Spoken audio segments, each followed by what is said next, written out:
గొర్రప్ప homeo clinic సమర్పించు ధూమ్ ధామ్ ముచ్చట powered by lobby pumps. ఇక ముచ్చట్లు షురూ చేద్దాం.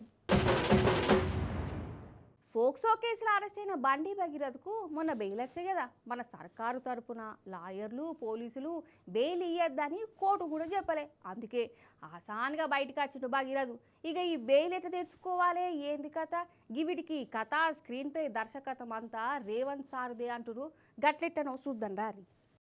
అసలు బండి భగీరథ్ కోర్టుకు ఏం చెప్పి బెయిల్ తెచ్చుకున్నాడు ఎరికేనానోలా? నాకు గిట్ల పరీక్షలున్నాయి, అవి రాసేది ఉన్నది, రాయకుంటే నా బతుకు బుగ్గిపాలు అవుతుందని చెప్పిండట. అసలే ఆడపిల్ల బతుకు బర్బాద్ అయిపోయింది. పరీక్ష ఒకసారి కాకుంటే ఇంకోసారి రాయవచ్చు కదా. కానీ ఈ మాట మన పోలీసులు మన సర్కారు లాయర్లు కోర్టుకు చెప్పలే, చుప్చాపుగానే ఉన్నారు. ఇక సర్కార్కి అభ్యంతరం లేదు కాబట్టి కోర్టు బెయిల్ ఇచ్చిందట.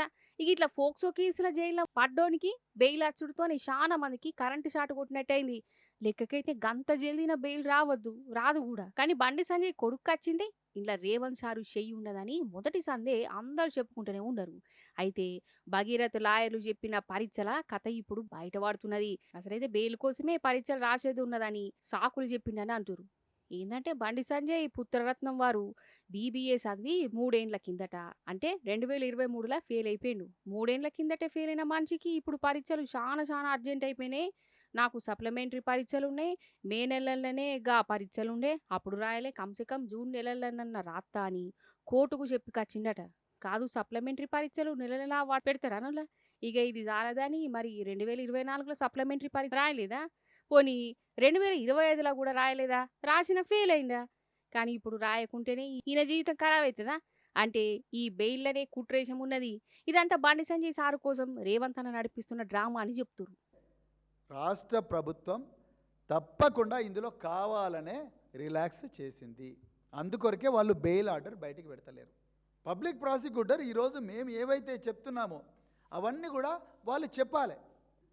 మీ లార్డ్షిప్ ఈ విధంగా చేయడానికి వీలు లేదు, ఇతను మామూలు వ్యక్తి కాదు, మహీంద్రా యూనివర్సిటీలో చాలామంది విద్యార్థులను కొట్టిన వ్యక్తి, ఈయన చూస్తే భయపడతారు. అదేవిధంగా ఇతను ఆ అమ్మాయి మీదనే ఉల్టా ఒక కేసు పెట్టిండు మీ లార్డ్షిప్ అని చెప్పి గౌరవ న్యాయమూర్తి గారిని కన్విన్స్ చేయాలి. అది కన్విన్స్ చేయకుండా మీరు బార్లో డోర్లు ఓపెన్ చేసిండు, ఆయన హ్యాపీగా బయటకు వచ్చిండు తెల్లటి ఫార్చునర్ కారులో 21 తారీఖు నాడు ఎవ్వరికి తెలియకుండా హ్యాపీగా ఇంటికి వెళ్ళిపోయాడు.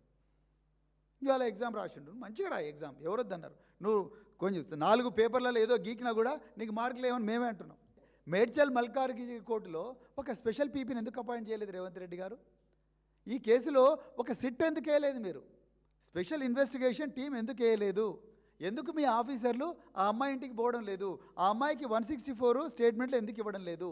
ఎందుకంటే మీకు తెలుసు ఆ అమ్మాయి 164 స్టేట్మెంట్ వచ్చిన వెంటనే బండి సంజయ్ జైలుకు పోవాల్సి ఉంటుంది. కాదు ఏమనంటే కోపం కానీ బండి భగీరథది ఒక్కనే జీవితమా? మరి మోసపోయిన గోసపడ్డగా ఆడపిల్ల జీవితం కదా. మరి ఆమెకు న్యాయం ఎట్లా జరగాలి? ఈడ మన సర్కారే తప్పు చేసినోని గిట్లా ఎన్కేసుకొస్తుండే ఈ ఆడపిల్ల మనసు ఎంత తక్లీఫ్ అవుతుంది, ఆ కుటుంబం ఇంకెంత బాధపడుతుంది. ఇదేనా మన తెలంగాణలో ఆడపిల్లలకి ఇచ్చే ఇమ్మతి అని కూపానికి వస్తురు పబ్లిక్.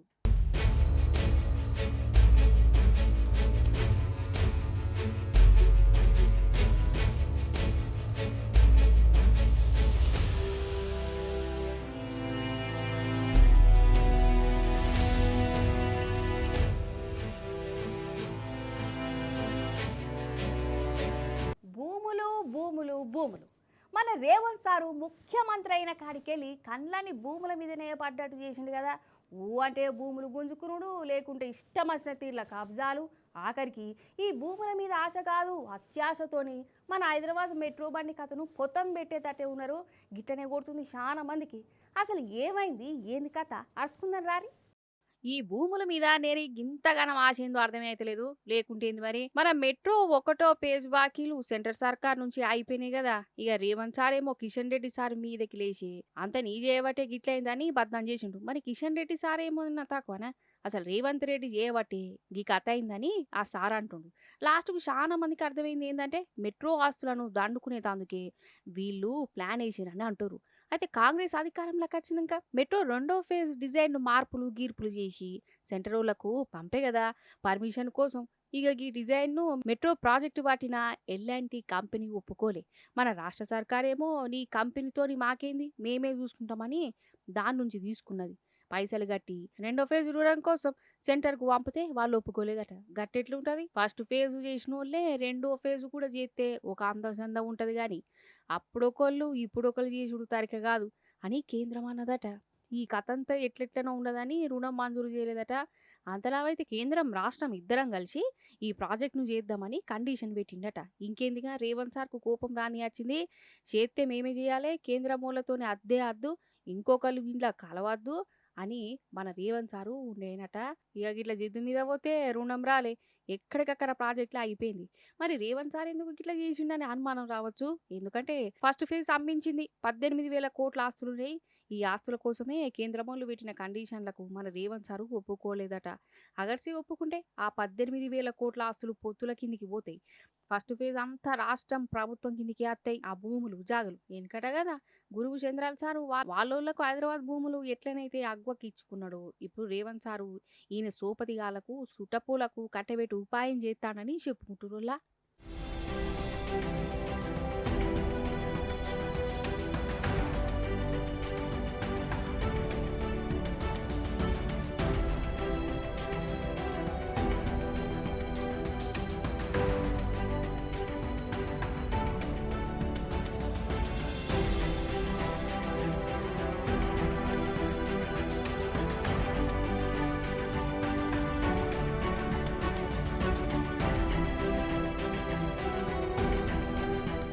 అవుగాని మీకెళ్ళి వాన పడుతుందా?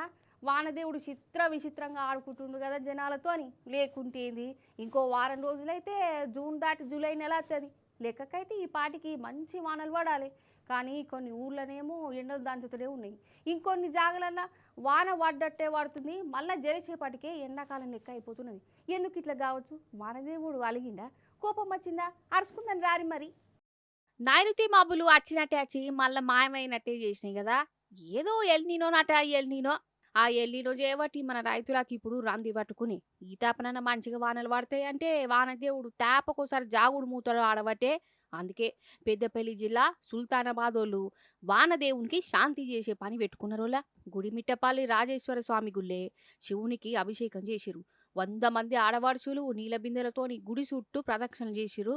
జర వానదేవునికి నువ్వన చెప్పు స్వామి మా మీద అలిగిండని శివయ్యకు మొక్కిర్రు.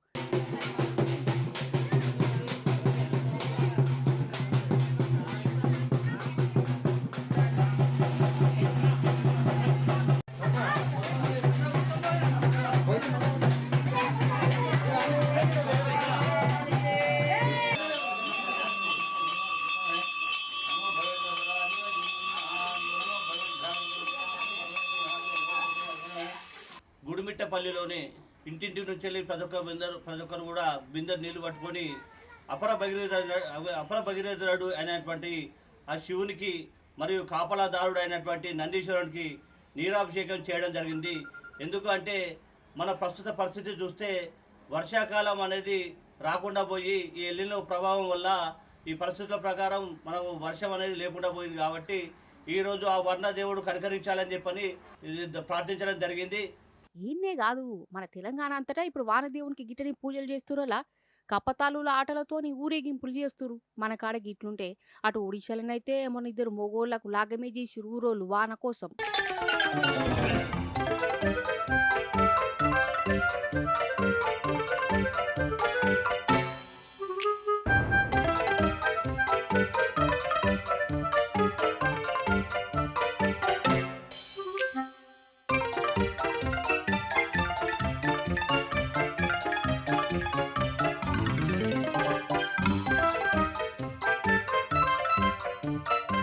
ఇటు మనకెళ్ళి కొన్ని ఊర్లలో వానలు మంచిగా పడుతున్నాయి. ఇక చాలా జిల్లాలనైతే వాన ముచ్చట్నే లేకుంటైంది. ఇక హైదరాబాదులనైతే వాన పడాలనా అద్దా అని వానదేవుడు ఆలోచనలో పడ్డట్టున్నది. ఇక సూర్య భగవానుడును వానదేవుడు షిఫ్టుల వారీగా డ్యూటీలు చేస్తురా ఇది అనిపిస్తున్నది. ఎందుకంటే పగలేమో ఎండ కొడుతుంది, పొద్దుముకి కాగానే వాన కొట్టినట్టు అయింది అన్నట్టు ఈ 6 రోజులు మన రాష్ట్రం అంతటా వానలు బాగా పడతాయట, పెద్ద వానలే ఉన్నాయని అంటారు. నిజం చెప్తున్నా, బీహార్ వాళ్ళు అంటే బీహార్ వాళ్ళే పోరి. నిజంగా వాళ్ళ తెలివి ముందు అసలు ఈ ఏఐలు, టెక్నాలజీలు, రోబోలు, ఎలాన్ మస్క్ దిమాకులు ఏవి పనికి రావంటే రావు. ముఖ్యంగా అక్కడి సర్కారు వాళ్ళ తెలివి ముందు ప్రపంచ దేశాలన్నీ సిగ్గుతోని తలకాయ దించుకోవాల్సిందే. అట్లున్నది మరి పనితనం. అంతెందుకు, సుస్తైన దెబ్బలు తాకిన ఆపరేషన్లు గీపరేషన్లు మనుషులకు జీవాలకు చేస్తారు కదా, కానీ అక్కడ రోడ్లకు కూడా చేస్తారోలా అర్థం కాలేదా? పారి చూద్దురట్ట కానీ. నిజంగా బీహార్ వాళ్ళు అంటే బీహార్ వాళ్ళే పోరి. లోకమంతా ఒక లెక్క, బీహార్ వాళ్ళది ఇంకో లెక్క. ఎన్ని టెక్నాలజీలు వచ్చినా వాళ్ళ ముందు పనికే రాకుండా అయితే. అరే ఇప్పుడు అసలు ముచ్చట కద్దాం. ఇప్పుడు మనుషులకు దెబ్బలు తాకితే ఆపరేషన్లు చేసుడో లేకుంటే కుట్లేసుడో చేస్తుంటారు కదా, కానీ బీహార్ సర్కార్ వాళ్ళు మాత్రం రోడ్లకు కుట్లేస్తుర్రు. అరే అవ్వంటే నిజంగా రోడ్లకే కుట్లేస్తుర్రలా అగ చూడు మంచిగా.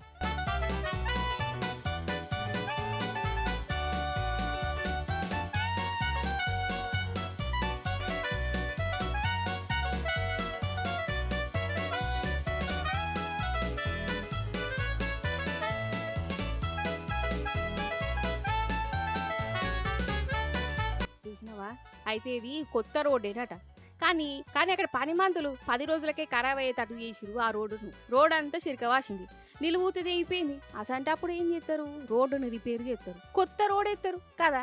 కానీ ఇక్కడి సర్కారు వాళ్ళు మాత్రం అదేదో బట్టలు చినిగితే కుట్టేసే కుట్టినట్టు ఈ పగిలిపోయిన రోడ్డుకు కుట్లేయించారు. ఇంపరాట్లని పెట్టి ఇగో ఈ పని చేసిరోళ్ళ.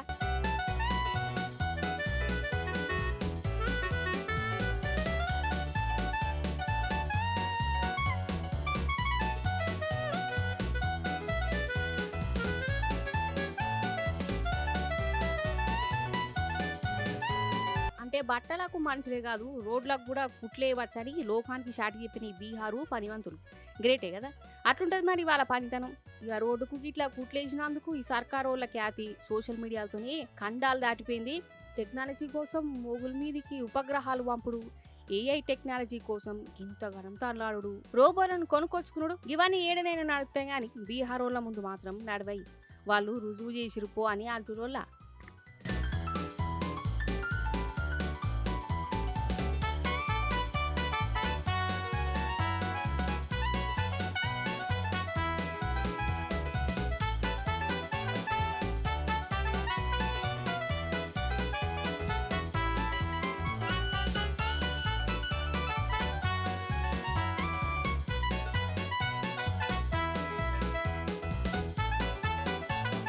ఈశ్వరప్ప హోమియో క్లినిక్ సమర్పించు ధూమ్ ధామ్ ముచ్చట పౌడ్ బై లూబీ పబ్. చూసిరు కదా గిదిగి వాళ్ళ ముచ్చట్లు. మళ్ళొచ్చే పరి మంచి మంచి ముచ్చట్లను పట్టుకనత్తా ఉంటా మరి.